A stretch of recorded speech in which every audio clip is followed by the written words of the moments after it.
Carl. Hi, Carl. Hi, David. How are you?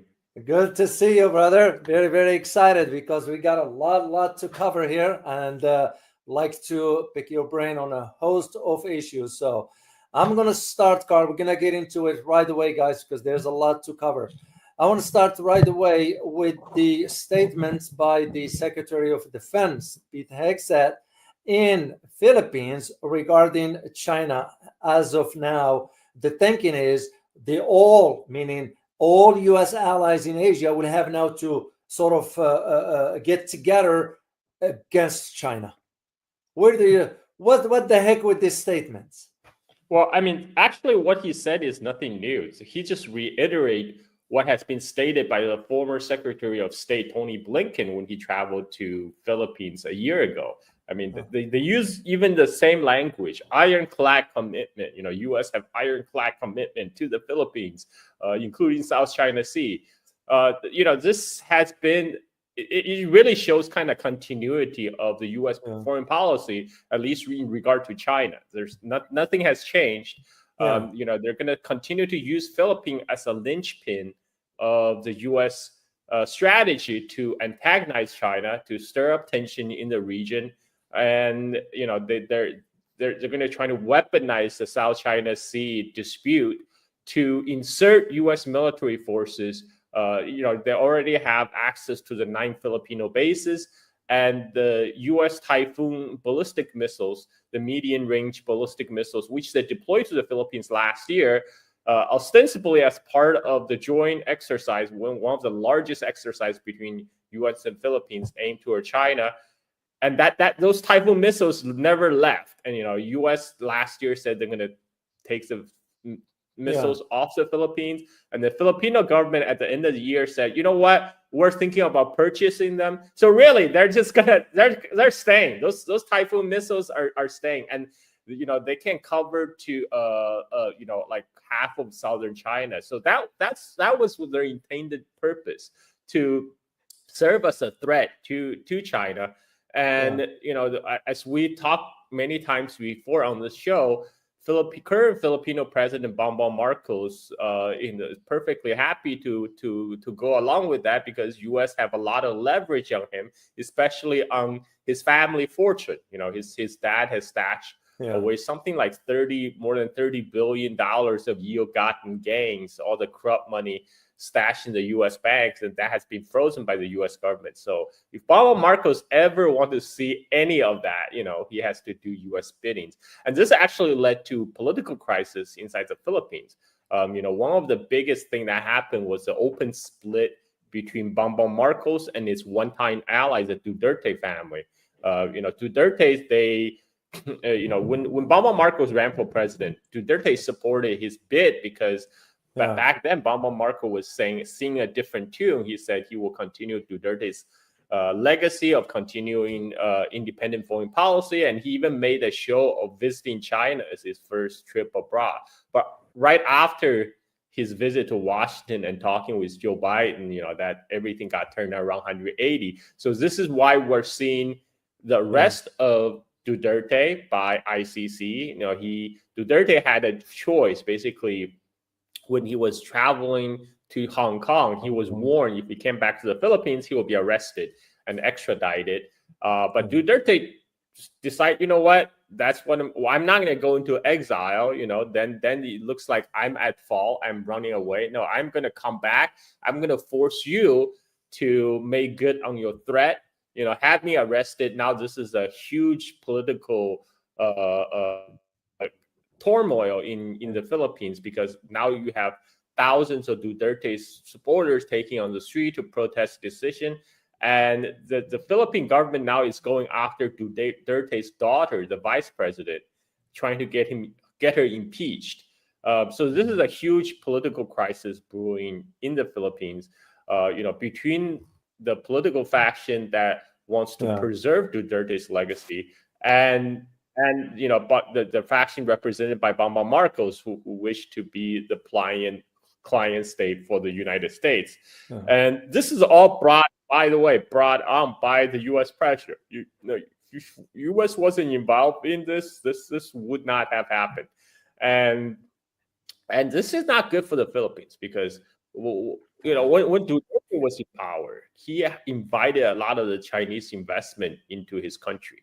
The Philippines has signed on many Belt and Road Initiative projects, but Bongbong Marcos recently he froze all the BRI project in the Philippines. So among the Southeast Asian countries, China was heavily invested in almost every Southeast Asian country except Philippines at this moment because the freeze put on by Bongbong Marcos. And of course, that's not good for the Filipino economy.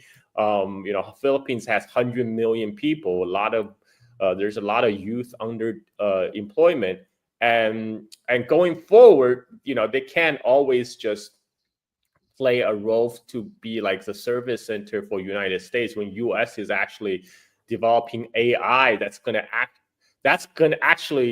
to replace those jobs. Like one of the quote unquote AI companies in U.S. founded by Alexander Wang. He talks about his company, how his company is providing AI solutions to all the like the OpenAI or the US big AI company. And I look at his business model. His business model is literally a digital sweatshop. He goes to Philippines. He recruit people and paying them like below even the Filipino standard of wage. The people are getting paid like less than $1, less than $1, and they're all they do is they tag image and videos because AI is garbage in, garbage out. You have to provide AI with sort of information, and this is what they do. They go to the Philippines and they pay like less than minimum wage to have people sit there all day in front of video and images and tagging them to provide the information to feed back to the other AI services. So this was kind of the low level job that the Filipinos have been assigned to in kind of the US led rule-based international order. And this is also the reason US is not happy with China, because that was supposed to be China's role. When United States multinationals went to China in the 1990s, 2000s, they're in their imagination, China was supposed to stay this pool of vast, cheap labor that was supposed to produce low value but labor intensive goods for the U.S. multinationals.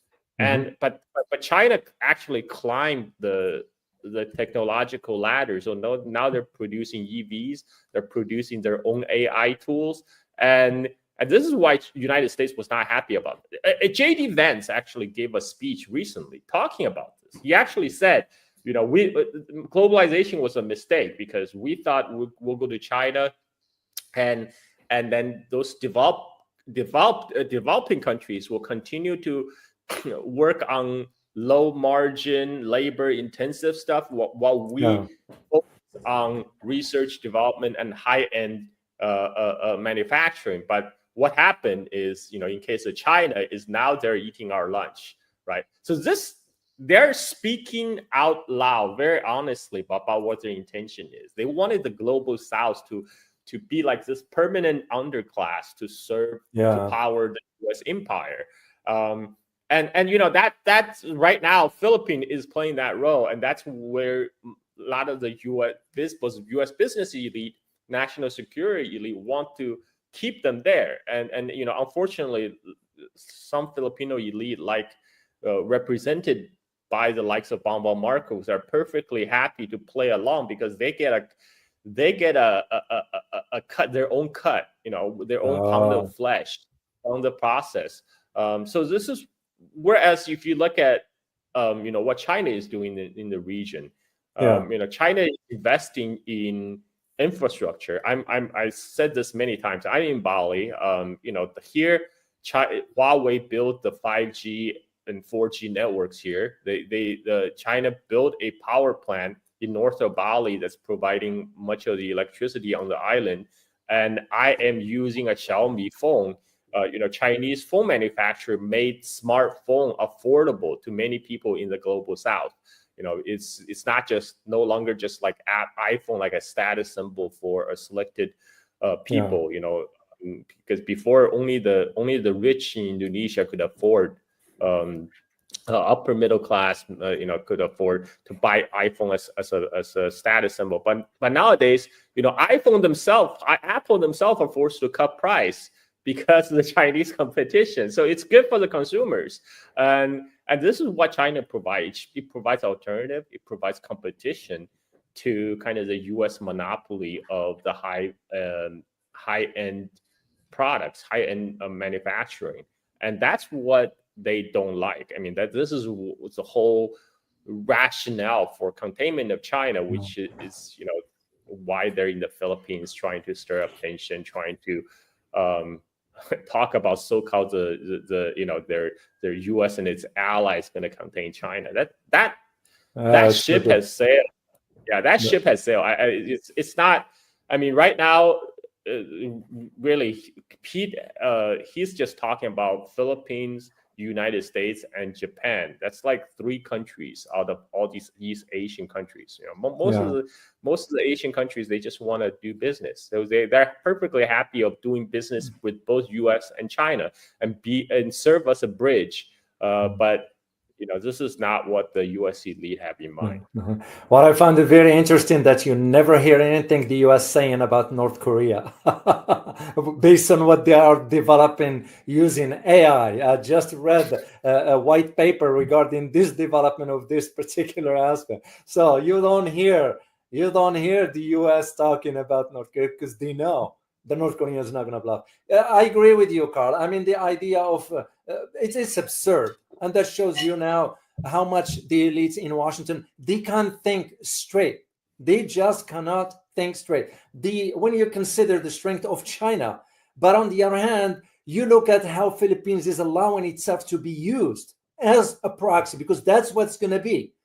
Philippines will be pushed over the cliff because the U.S. is not going to do what they want. This is my assessment, and I could be wrong, but the way I see it, and I've been arguing this, the U.S. wanted to ramp up the tensions between the Philippines and China.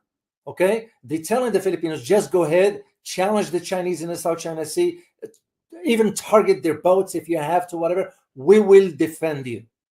We're not going to defend Philippines. I mean, you would think Filipinos will think of Ukraine as a case in point. But Bongbong, as you said, he has his own agenda. And the Filipino people is going to end up having to do something about this one. So I want to go back to 2 points you mentioned earlier quickly here. One about the infrastructure. And yes, you're absolutely correct when you consider what China is doing, for example, in Thailand with the high-speed train. So, and also the developments in the Singapore port. To my knowledge, the Chinese are involved in this one here. So, but here is the kicker, and I'm going to share a screen with you guys for you all to see. Let me just share it here, and I'll get your take on this quickly here, Carl, before we move on to other. What you're looking at about, which wasn't reported, the top U.S. executives, including Tim Cook, Stephen Schwarzman, Ken Griffin, and others looking to explore opportunities in China. This is what I found very, hypocritical, that the media is not saying anything about all this when we know you cannot move forward without having access to the Chinese. Because it goes against the media narrative, right? They're trying to paint China as an enemy, and then they saw China opening doors to like Elon Musk, Tim Cook, and it doesn't make sense. But that China is not opposed to doing business with the West, with the U.S. China welcomes it. And whereas United States, what they do, they have Meng Wanzhou, the CFO of Huawei, arrested, detained for a couple of years. This is a difference. This is the United States is closing its borders, both literally and metaphorically. And China remain open. It's remain open for business, because like I say, China's business is business. U.S. business is war, and And right now, U.S. is levying tariff against everyone. Canada, Mexico, and China. Now, Canada, Mexico, China, these are the three largest trading partner of the United States. Yeah. And Trump is levying tariff against everyone, and the That's Europeans crazy. too. And Trump just announced tariff against all the foreign cars, 25% on any cars that's not made in America, and 25% on any car parts that's not made in America, which means the new car prices in the United States is going to skyrocket because a lot of the Japanese, German, Korean car makers, even if they have factory in US, they still import a huge portion of their cars. Like Toyota, I believe 40% of the Toyotas sold in the United States is made elsewhere, outside of the US, and it's the figure is even higher for for Mercedes-Benz, for Volkswagen, Hyundai, Kia. So all these people are going to get hit. And even Tesla, because Tesla cars have components from China. So even Tesla is going to take a hit because now they're going to have to pay tariff on those Chinese components. And this is why Ford CEO Jim Farley was really against the tariff, because a lot of people don't know, a lot of the American cars nowadays are made with many Chinese components. Now they're going to have to pay tariff on those Chinese components. And that, of course, eventually that's going to, the price increase is going to pass down to the consumer. So what that really means is when this tariff takes effect, you're going to see a huge increase in new car prices. If you buy old car, used car, you might still be okay, but the new cars, you're gonna have to pay tariff, man. You the consumer is paying the tariff, not China, not Japan. China don't. This is actually, the auto tariff doesn't even affect China, because China don't even sell any consumer cars in the United States right now. So they're actually going to be okay. It's the Japanese, Korean, and Germans going to pay the price, and even American cars. But Elon Musk, Tesla will probably do fare the best, because Tesla in US, they have a more US-based supply chain. So even though they do have to pay some tariff on Chinese components, but compared to their competitors, they will have, they're less exposed. They're less exposed to their tariff. So what this means is, even if there will be modest increase of Tesla price, the Tesla, the price increase will not be, will be much smaller than the other car brands. So this is what the effect is. Trump is giving his buddy Elon Musk a huge gift. He's giving Tesla a huge gift by implementing this tariff. This is something I don't see anybody in mainstream media talking about this. This is essentially Trump is doing Elon Musk a huge favor. You know what? I'm gonna put tariff on all your competitors, so you're gonna sell more Tesla. That's what's gonna happen. And so, I mean, this is that's how things works in the United States. It's as I said many times, it's an oligarch. It's a government for the oligarchs. All oligarchs for the oligarchs by the oligarchs. That's true. I mean, that's how the U.S. government is designed.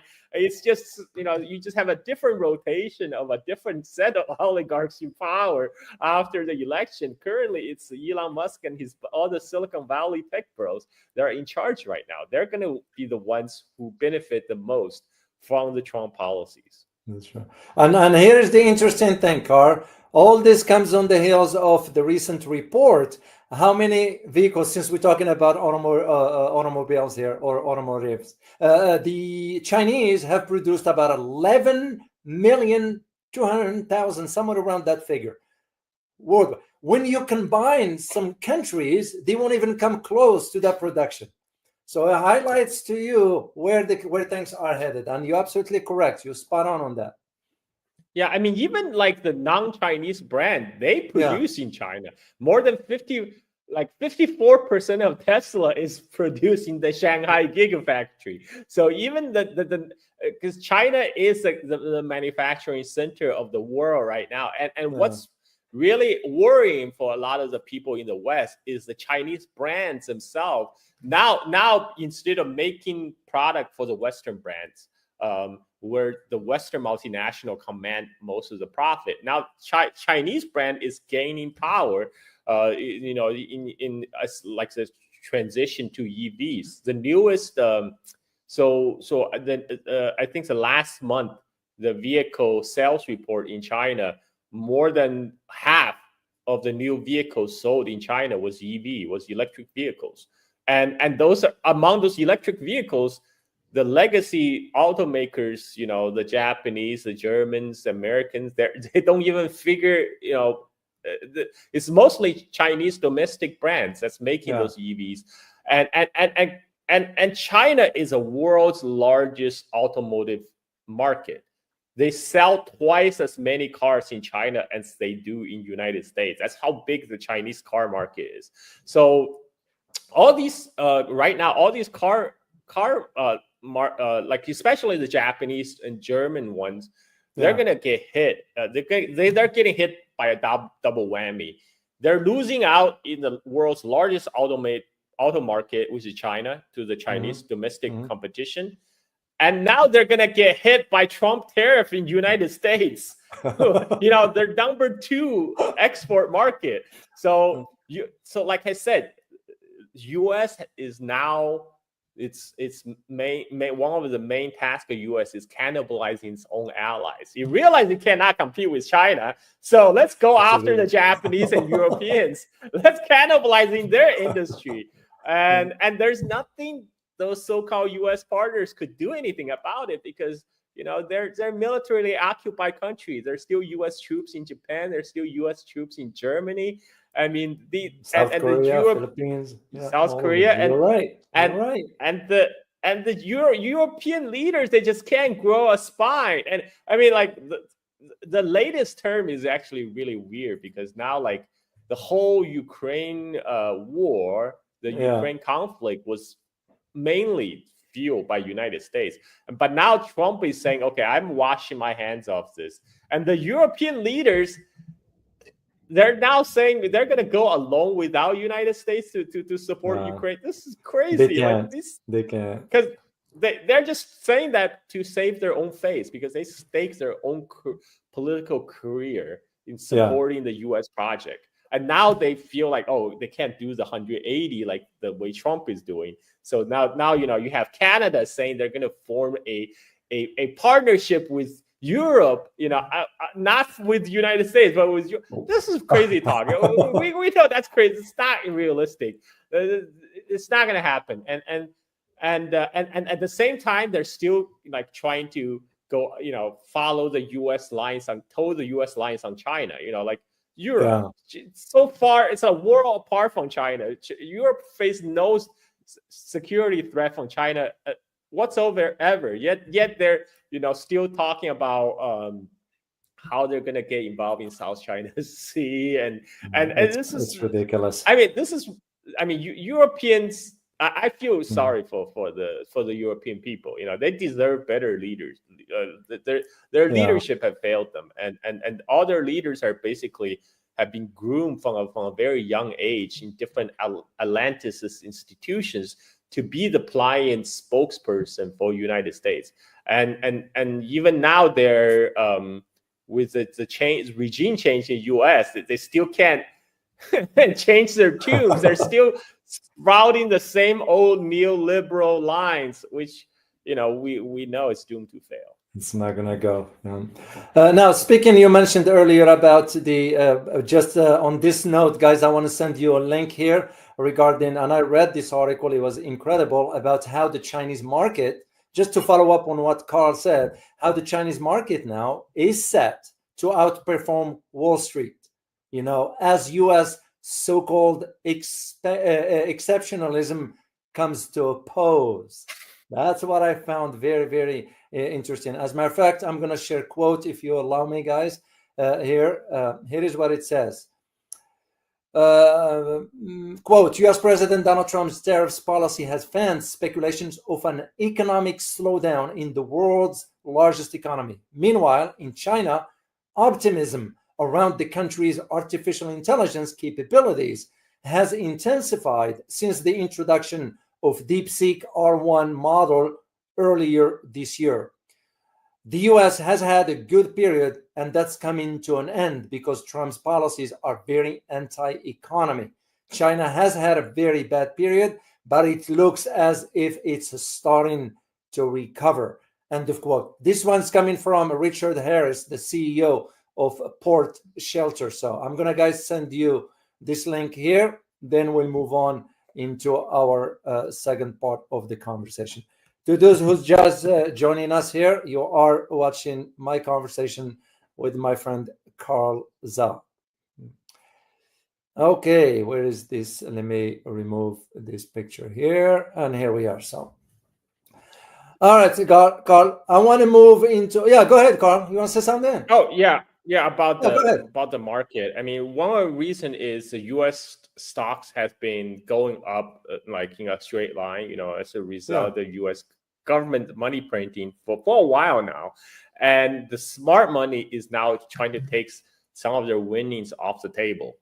This is why you saw last week more than $1 trillion have been wiped out from the U.S. stock market. They are, those money are not gone. They didn't evaporate into the thin air. Yeah. It's these big players, all these fund managers.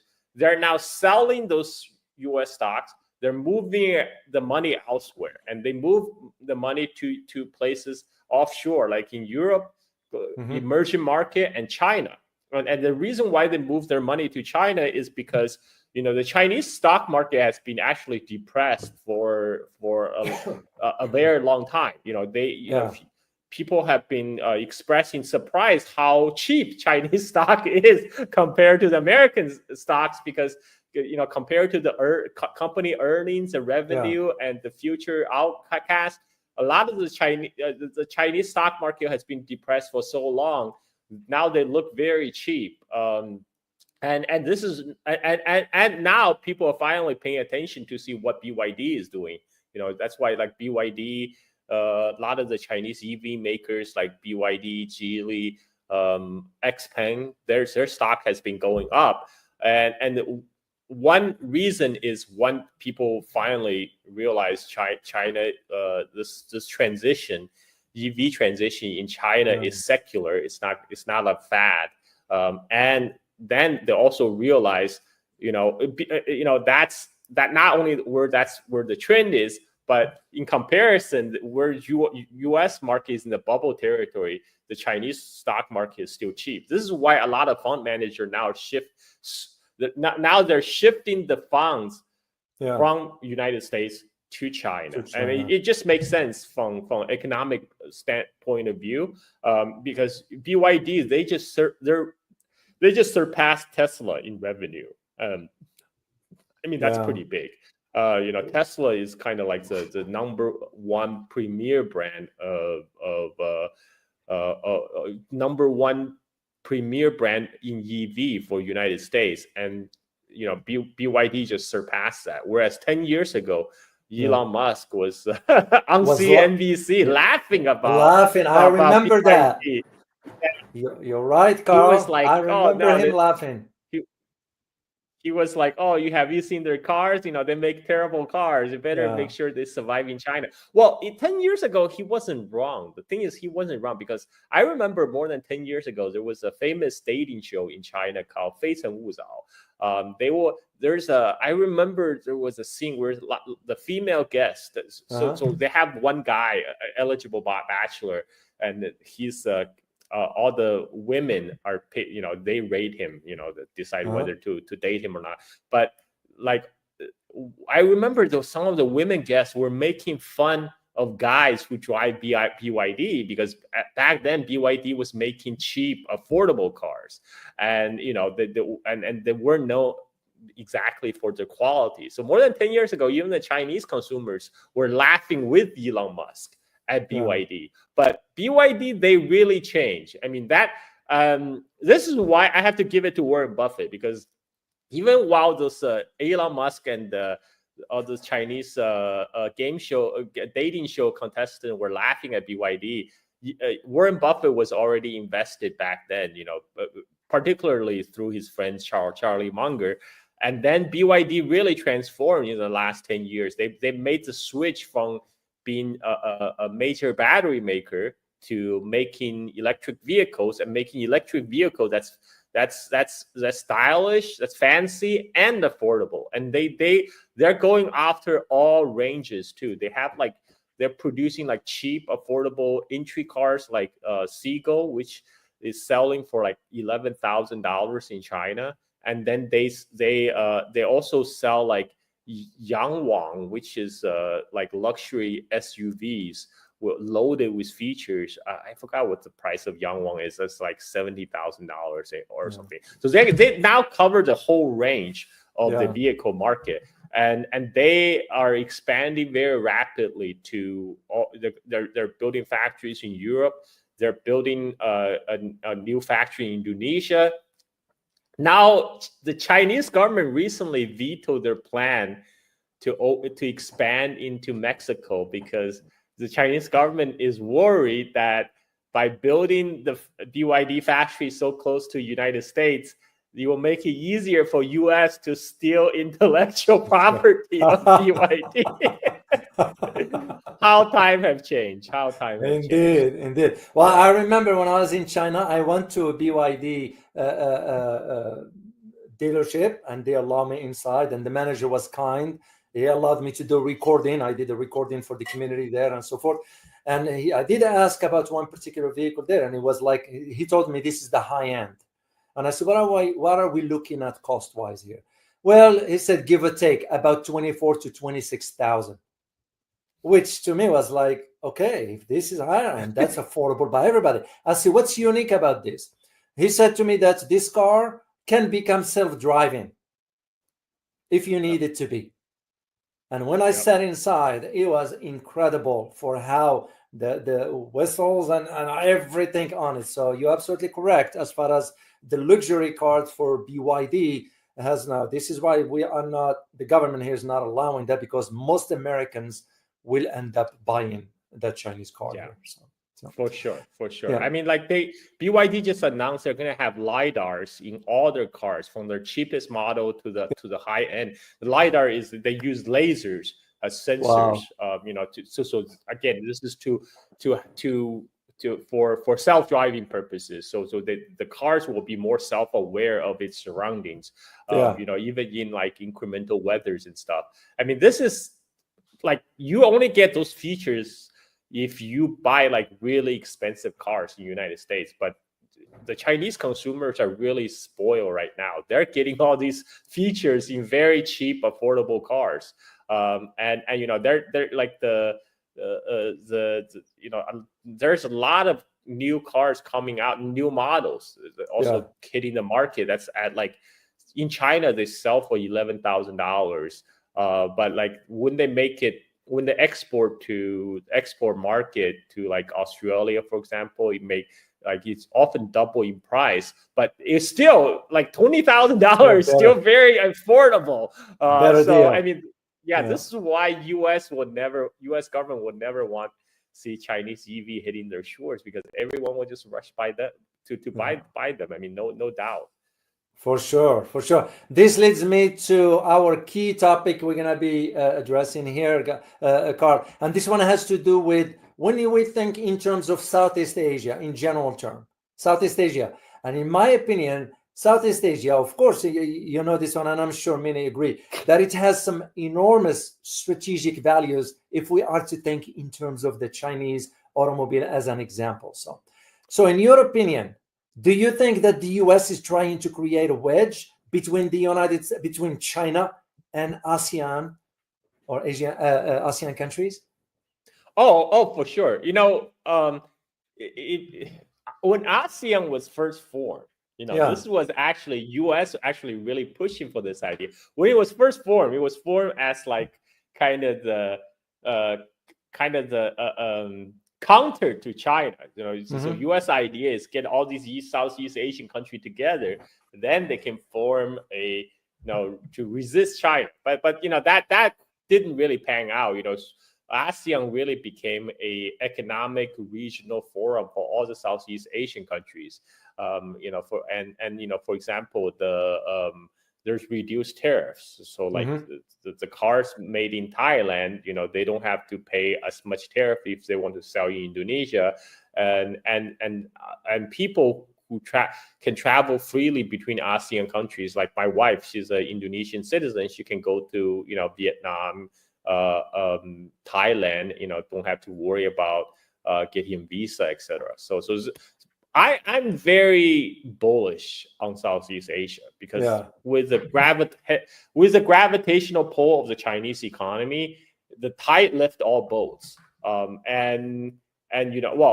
Maybe with the exception of Philippines until they sort out of their political issues internally, but the rest of ASEAN, even country like Myanmar, which is still in deep political crisis right now, I think in the long term will be fine just by their physical proximity to China, because one thing that U.S. has been really driving hard for is the decoupling from China. It's forcing the companies to move their supply chain away from China, and this accelerated a trend of like labor-intensive industries leaving China to Southeast Asia. Now that trend was already started before U.S. policy, because the wage are rising in China for the last 30 years. It's steadily climbing. So a lot of the low margin,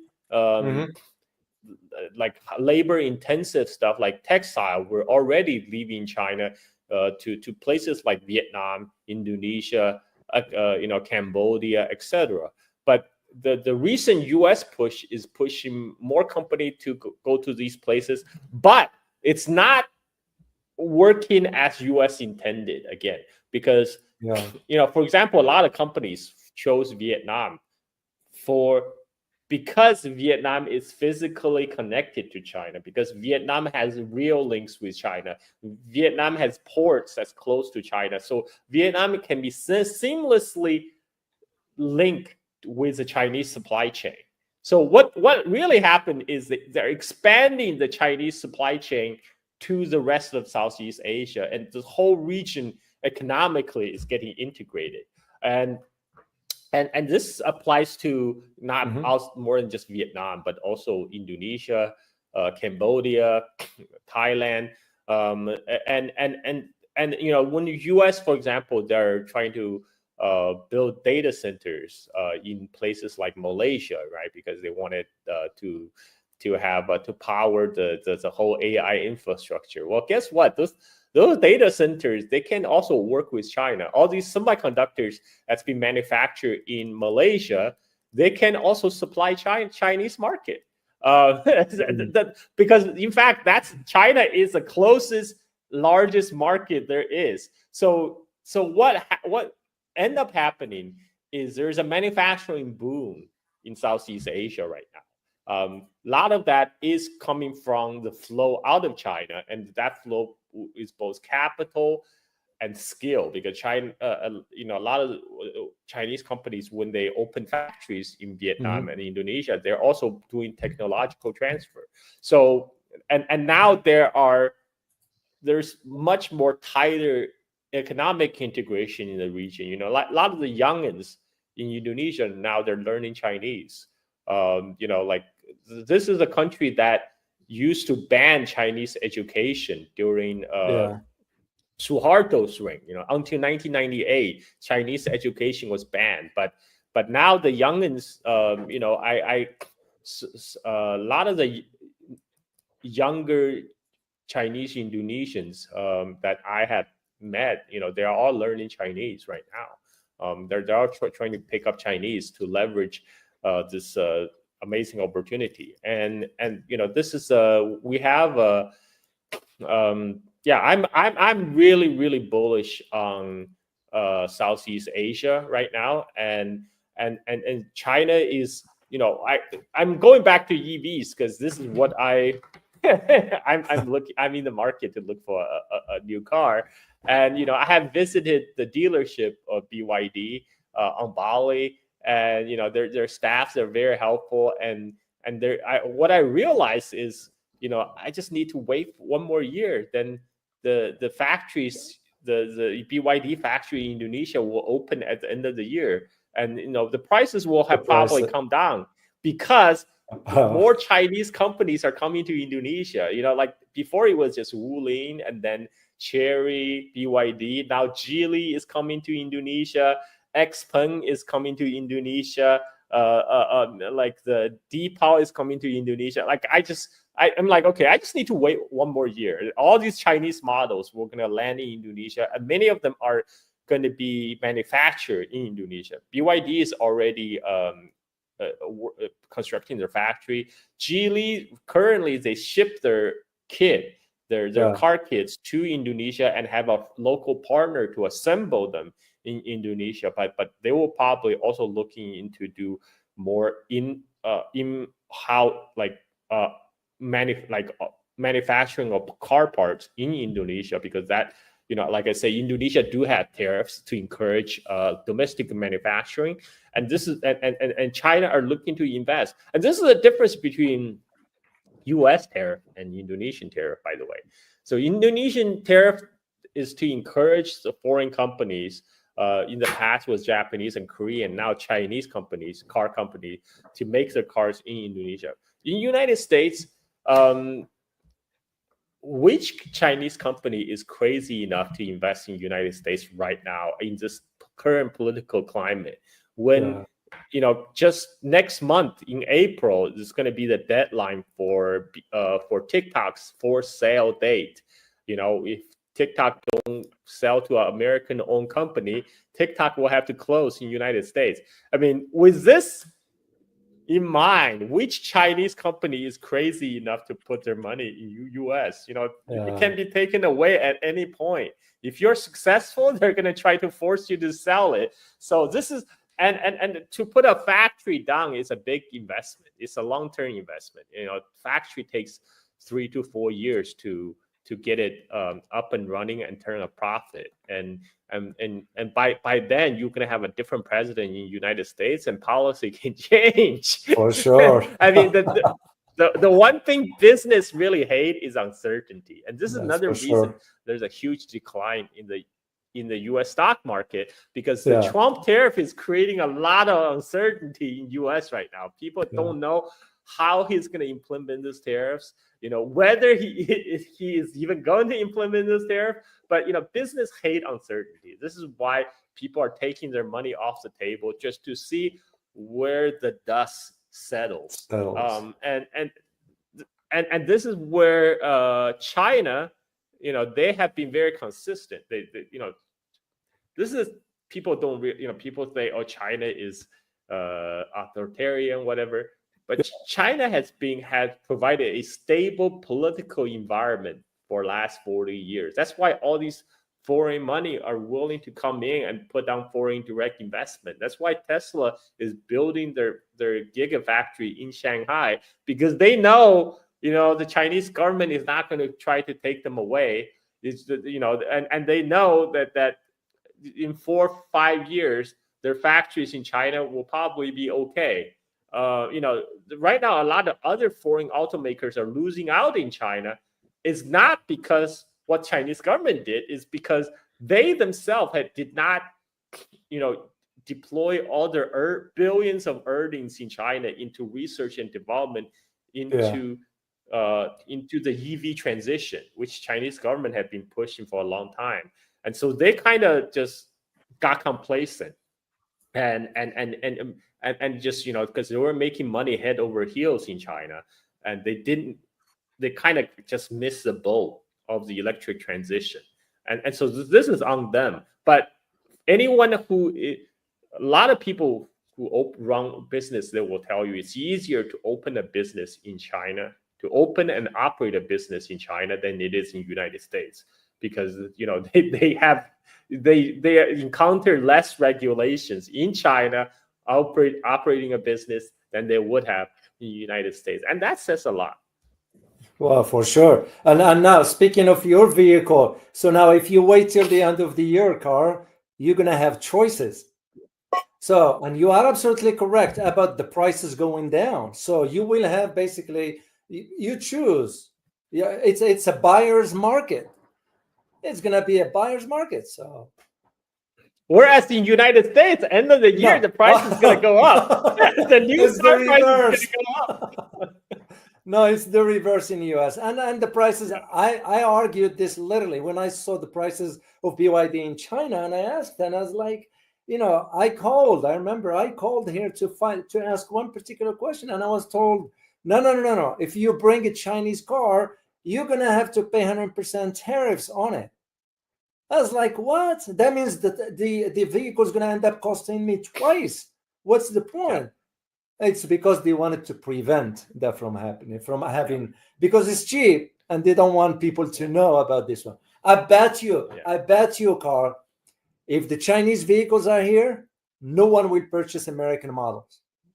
Yeah. I bet you that. Yeah. I bet you that.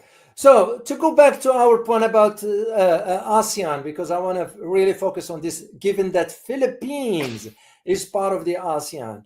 Do you see the Philippines as the weak link, given what's going on, and could create that opportunity for the US? Well, I mean, that's why U.S. is, really placing all its bets on the Philippines right now. Philippines. Philippines is really, like I say, it's U.S.'s linchpin strategy to stir up tensions in South China Sea. The official position on ASEAN on South China Sea is actually let's put aside our dispute, our disagreement, and do joint exploration so we can all profit. Right? There's a understanding among ASEAN to kind of table the dispute, but Philippines, they just decide to be the pawn in U.S. grand chessboard against China, and that's not good for the Philippines. Like the Philippines they're getting economically left behind. When Philippines have so much going for it. It has a lot of people. It has 100 million people, one of the largest, most populous country in the ASEAN. But they haven't really caught up in terms of climbing the economic ladder. Like Vietnam just surpassed Philippines in terms of GDP per capita. This is Vietnam. Vietnam experienced a brutal war for many years and recovered from that. And Philippines, was at peace since World War II. And the Philippines has a large pool of like well-educated English-speaking labor force. Yet, its infrastructure left a lot to be desired. I can say this because I used to fly out of Manila Airport during my transit. Because Manila, Philippines also strategically located.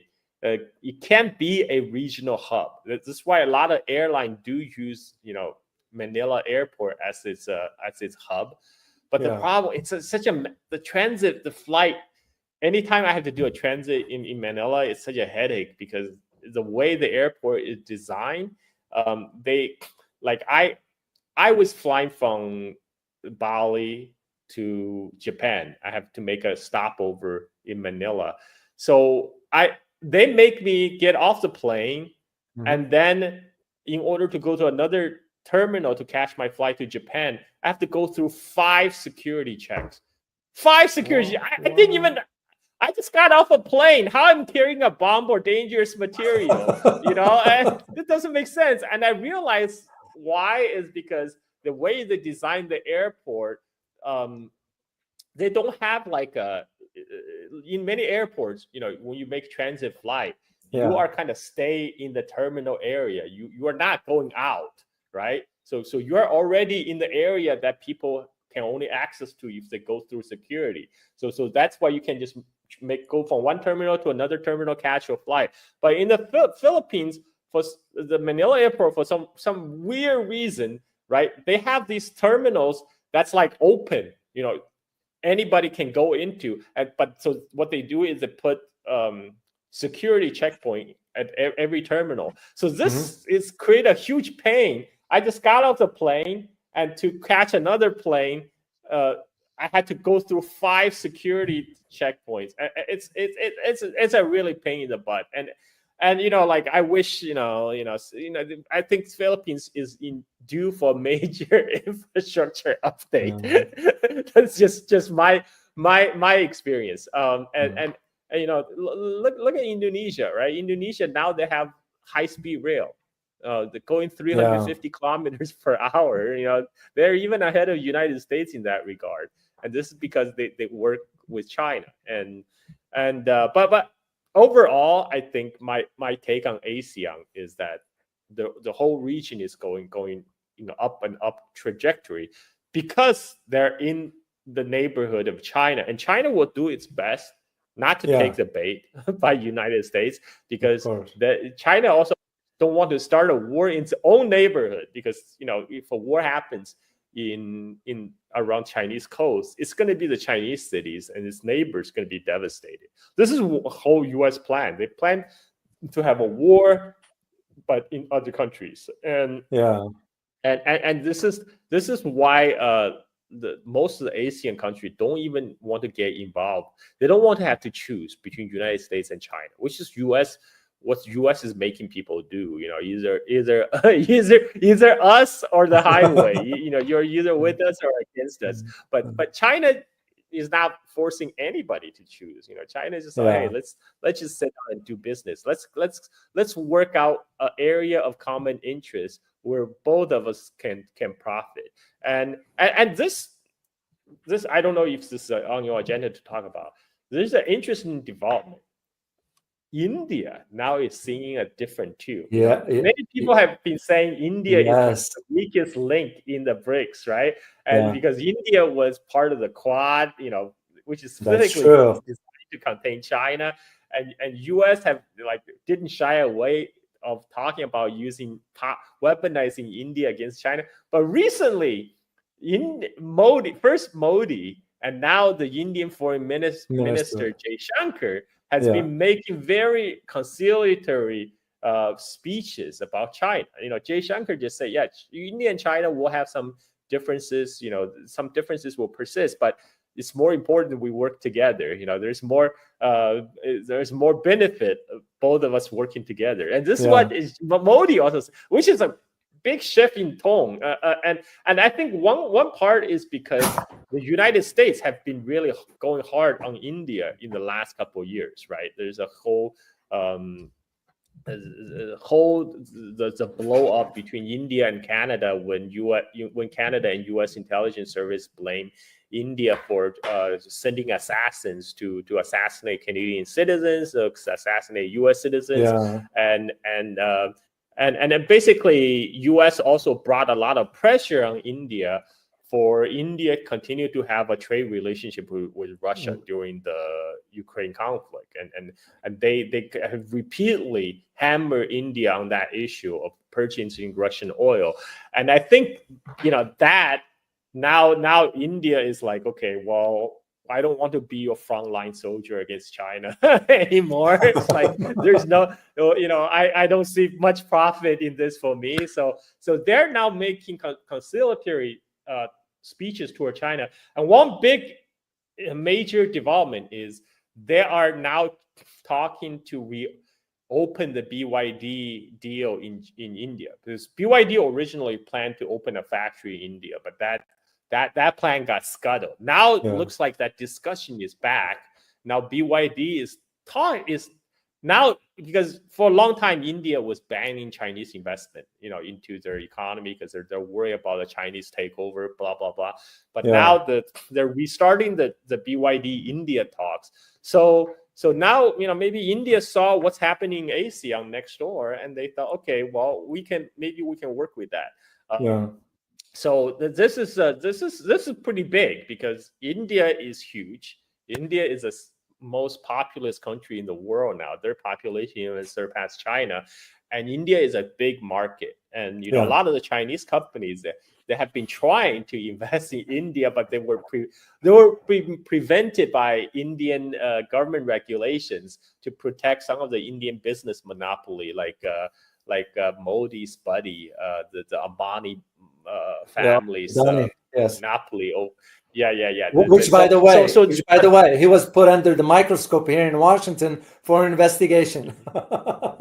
That yeah, tells you the this is story right why. there. Yeah.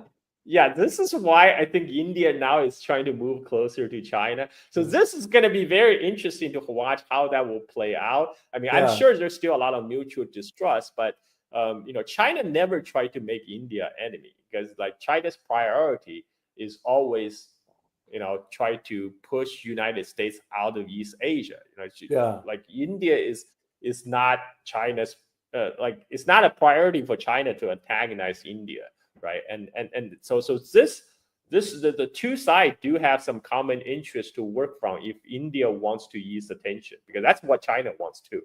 So that will be a major development, like because even Mearsheimer sometimes talk about, oh, like India and China, that could be a potential flashpoint. And I'm like, dude, I respect you, Professor Mearsheimer, but I don't think that's gonna be possible Yeah. because Yeah. there's the, there's a whole Himalayan, a huge Yeah. mountain range in between the two nations. I mean, there's not going to be like a huge war Yeah. breaking out when both sides, they have these protocols of not using guns, not using firearms in the Firearms. border Yeah. conflict. So both Yeah. sides have tried to contain their border dispute. So I think India will be very interesting to watch where the India-China relationship go from here in next year or two.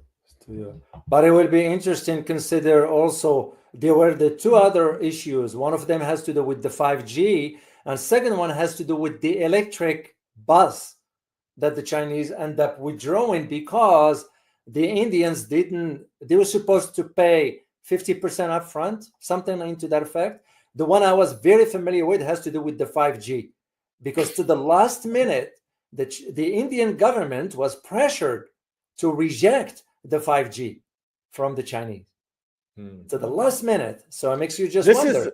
yeah, yeah. This is something that Washington works really hard to make Yeah, sure the Chinese 5G do not become standard, because they don't have a the Five Eye intelligence network, they don't have a back door to Huawei. That's a real problem because yeah, they were blind. If this is why they were really against Huawei gaining the 5G contract in UK, in Germany. How else because they're going to tap the phone of Angela Merkel, right? you're right. If they don't have back door to the telecom network. So yeah, but this is what I see happening, David, is I see United States is right now trying to build a wall all around it and it's some of its allies. Yeah, But now that alliance is kind of wobbly because of Trump. But at least try to build a wall around United States. While China and the rest of the world, they're going to continue to trade with each other. They're going to continue to power ahead technologically, economically, and I was on the other hand, I foresee more stagnation in yeah. in the West. Well, there is one thing I want to say on a record, Carl, is I don't trust the Indian government. I'll say it on record. I have nothing against the Indian people. That's one thing. Is the government, because I worked in Washington. I was aware of certain backdoor dealings that the India was involved in, and even now, recently, the deal that the India has signed with the U.S. Navy for the ports, that they will allow. This saying is only for refueling. No, no, no, no, no. It's more than that. It's because if there is a conflict in South China Sea, India is going to be dragged into this one way or another. That's why I don't trust them. No matter what the foreign minister or even Modi is saying, they just play in both sides. But it's going to have to come to an end. Let me just say thank you here to Tamputra. Thank you very much for your super sticker. Sending my prayer and condolences to everyone in Myanmar and Thailand. Yeah, this has to do with the earthquake, guys. I don't know if you heard about it or not. It was it was on a 7.7 Richter scale, which was devastating, very, very devastating. So I will be in Bangkok actually next month, in early next month, so I can give my report from yeah, That down will be there. great, Carl. I will touch base with you on that. I am aware that Hanging G was an avid supporter of the channel. He told me that now the Chinese going to be sending their own response teams to Thailand. So that includes also Russia and India. But again, the Chinese have more knowledge regarding the infrastructure, regarding the cranes, regarding the tractors and all that stuff that's going to be working 24 hours to fix the problem. So I wish. It's sad. It's sad what happened. So the epicenter is in Mandalay, is inside Myanmar. Yeah. Mandalay is one of the historical capital of ancient Myanmar, and that a lot of historical site has been damaged. And Mandalay was also, like, I think the second or the third largest city in Myanmar. Yeah. So a lot of people, I'm sure, were affected. Yeah. I wanted to address one last thing before I let you go, Carl, because I like to hear your assessments on what's going on in West Asia or Middle East, especially with the US and Iran and the US and the Houthis. But we're going to focus on one aspect, and this one has to do. Let me share, guys, the screen with you so you can see what I'm referring to here. And this, I got it on my tweet, on my Twitter feed, rather, by the Asian commentator who follows me on the Twitter. Very interesting aspects into this. If you look at this one here, Carl, would you be in with those who are saying there are two schools of thought, but we're going to focus on one that says Iran should invite China to build a military base near the Strait of Hormuz. It is important to China. Why is this? Because China needs to begin using its military to protect its trade routes. Will that be a fair assessment, in your opinion? Well, that will be a huge tectonic geopolitical shift. I mean, because currently U.S. Navy is kind of like pride on itself on kind of the big dog in the Persian Gulf, right? I mean, but not really, because we know, because of physical proximity of Iran to the Strait of Hormuz, we all know U.S. real hot kinetic situation. There's not much U.S. can do, because Iran can just launch land-based missiles, and they can easily close the Strait of Hormuz. And that's an interesting. I don't know what China's intentions are, because one of the value, quote unquote value, the U.S. provides is as a security guarantor in the Gulf region, is particular to all the Gulf monarchies, right? I'm talking about Saudi, UAE, Qatar, etc., and Bahrain, and to make sure, like, U.S. is like, okay, we're here to protect you against Iran. We're here to make sure your government stays in place. You don't fall from like a popular revolt, and this is a value proposition brought by U.S. Navy. Now, I don't know if it will happen, but if China have a naval presence in Persian Gulf. And when China is friendly with all these countries, China is friendly with both Saudi Arabia and Iran. It kind of makes the U.S. military presence redundant, and that's what I mean by a strategic tectonic shift, because already economically, the Gulf region is already tied to China. Majority of their export is to China, not to United States. U.S. nowadays actually import very little oil from the Gulf. The U.S., whereas China is a big customer both for Iranian oil and the oil and gas from Saudi Arabia, UAE, etc. So if China somehow steps up as a security guarantor of the region, then basically there's no reason for U.S. Navy to be there anymore. So I'm pretty sure U.S. will do its utmost to prevent that from happening. Because that means U.S. will lose the Middle East. I mean, the only outpost they will have now will be just Israel. Where right now they have their base in Qatar. In Qatar. And so if China moves in, then it's U.S.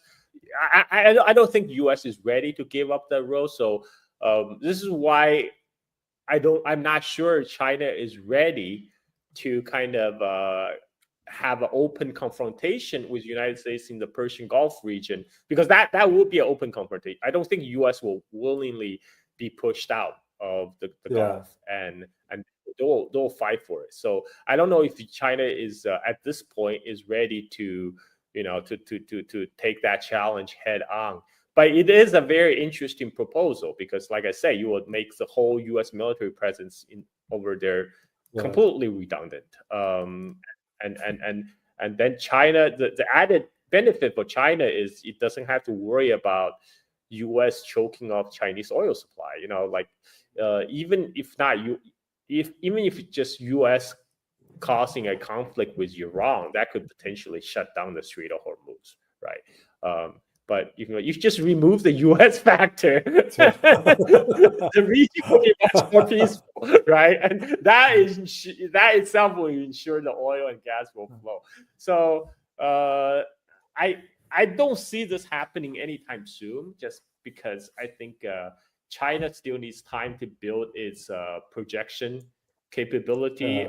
They do have a base in Djibouti, but so far Djibouti is just a logistic supply base for the Chinese Navy's anti-pirate operations around the Red Sea, and they don't have, China don't have any kind of, and also it's not just China, it's also Iran. Iran will have to be willing to host a foreign military base on its soil, and Iran is very protective of its sovereignty, right? I mean, that's true. The issue also came up when when there was talk of maybe Russia have an air base in Iran. This was also one of the point that came up, because Iran is very protective of its sovereignty. So it might not be comfortable to have a foreign base on its soil. And then there's the issue of China's willingness to take on this power projection responsibility all the way to the Gulf. I think it's a little bit too early, personally. I think China right now, the strategic focus of China is still Southeast Asia. Like right now, Southeast China's strategic focus for the last, as long as we can remember, since 1949, has been trying to push U.S. military presence out of East Asia, and so that will remain the number one priority. Whether China is willing to take on another additional responsibility, that's remained to be seen. Yeah. Well, I have to concur with you on that. I don't see the Chinese doing that. Where the advantage will be, and by the way, I was in Djibouti. I was at that port, and I saw the Chinese when I was still in Washington. I had some business to do there, but I saw the Chinese, and you're absolutely correct. It's for logistical purposes only. There is also Japanese presence in that base, the Djibouti one. So for us was a military presence. We had all the hardware and so forth. Now, in the case of China, hypothetically, this moves forward. I am wondering if China will deploy its really recent, for example, its recent new submarine. I have a picture here. This is the recent one. It's a very state of the art. I read the specs of it. Very, very, very interesting. So if China were to go, this is a submarine also belongs to China.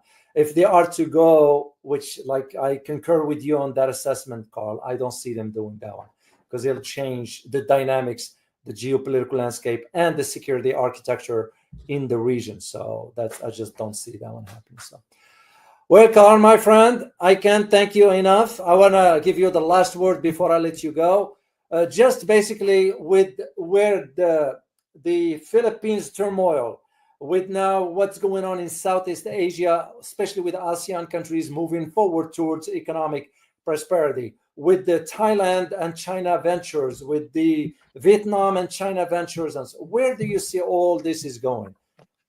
Well, I see a greater prosperity for Southeast Asia and China. I mean, China's trajectory is still going up and up, and I think that will be the same for Southeast Asia. I'm looking forward to the new rail link upgrade between China and Vietnam, because their old their current rail link is like more than 100-year old. It was built by the French colonial authority back in the 1900s to get to export opium, right, back then. And so and it's a narrow gauge rail that going through very mountainous terrain. So China now is going to be contracted to build a new rail link that's using standard gauge, which is the same gauge as most of the Chinese railroads, so they don't have to change tracks when they go across the border. And you will link with the Chinese neighboring provinces, this will further the economic integration with China and Vietnam, because now all the Chinese goods, Chinese parts, can just get on the rail and ship to Hanoi and all the factory around Hanoi, and where they go be assembled, the manufactured goods can get loaded on rail to ship to Haiphong, the ports, and then export it from there. So this just integrate Vietnam more tightly into the Chinese supply chain. So essentially, Chinese supply chain just expanded to include the rest of Southeast Asia. And I already mentioned, BYD. BYD opened a factory in Thailand, and that's already shaking up the market, because Southeast Asia traditionally is a stronghold of Japanese automakers. Southeast Asia actually has a big car market, but people don't realize.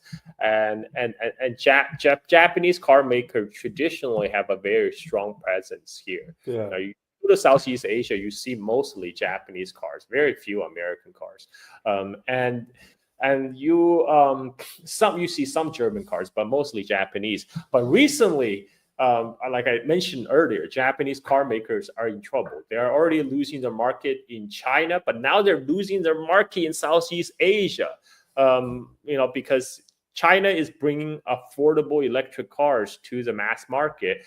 And this is why Nissan, Mitsubishi, Honda, they're all in trouble.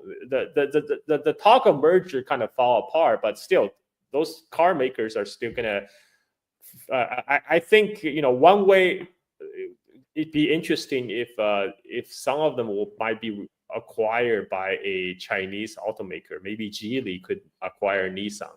That might happen. It sounds crazy, but things have happened. Because the only Japanese automaker that's still holding their own market share is Toyota. And the other ones, Nissan, Mitsubishi, Honda, they're on their last legs right now in Southeast Asia and elsewhere. They're gonna get a hit by another double whammy by the Trump tariff in the United States. And before he leaves office. yeah. So I mean, they are. It'll be very tough for them, for the Japanese car makers, other than Toyota, to survive the next 4 years. So let's see how that shake out. But the Chinese are rapidly gaining market share now. Now you can get BYD even in the Philippines. Even with you can get the BYD Seagull in the Philippines. I think it's selling a little bit more than what they sell in China. In China, they sold for $11,000, but I think maybe in the Philippines I'm not sure. I mean, I think in rest of Southeast Asia it might sell for like $18,000 or something, but it's still very affordable. I'm still waiting for them to bring those models to Indonesia, to open their factories in Indonesia, so I can partake of that, be part of the buyer's market. You're right. Now, like you say, so it's a buyer's market. I just need to be a little bit patient. There's more Chinese models entering the market. There's more competition. That means they're going to have to Yeah. drop the prices. I mean, this is what happened to Tesla. Tesla had to drop their prices in China because the competition from Chinese automakers like BYD. And it's great for consumers, but I feel sorry for my fellow Americans back home because you are gonna hit with a price hike you have never seen That's very true. soon.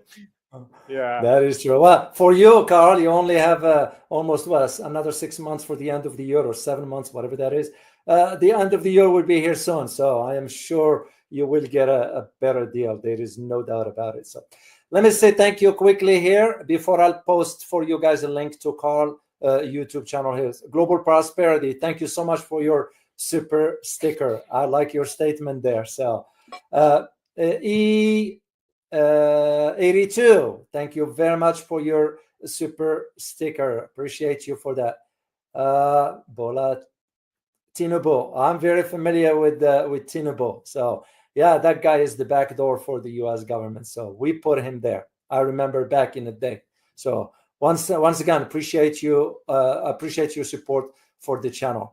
Now, for you guys, if you want to take a look at, which I highly recommend, this is Carl's link to his YouTube. If you want to learn, remember what I talked to you about today. Have a creative mind, and creative mind will always push you towards learning. So if you want to learn about history, here is a channel for you. That's Carl's channel. You will learn a lot from it. You will, your time will be well spent. So make sure to subscribe to Carl's channel there. I also follow him on Twitter. Here is his Twitter handler there. Make sure to subscribe there. He posts a lot of very informative information there. So, well, Carl, my friend, I can't thank you enough. I wish you a safe travel to Bangkok, and look forward to talking with you by the time you get back home after your trip, and we go from there. You take care, Carl. thanks.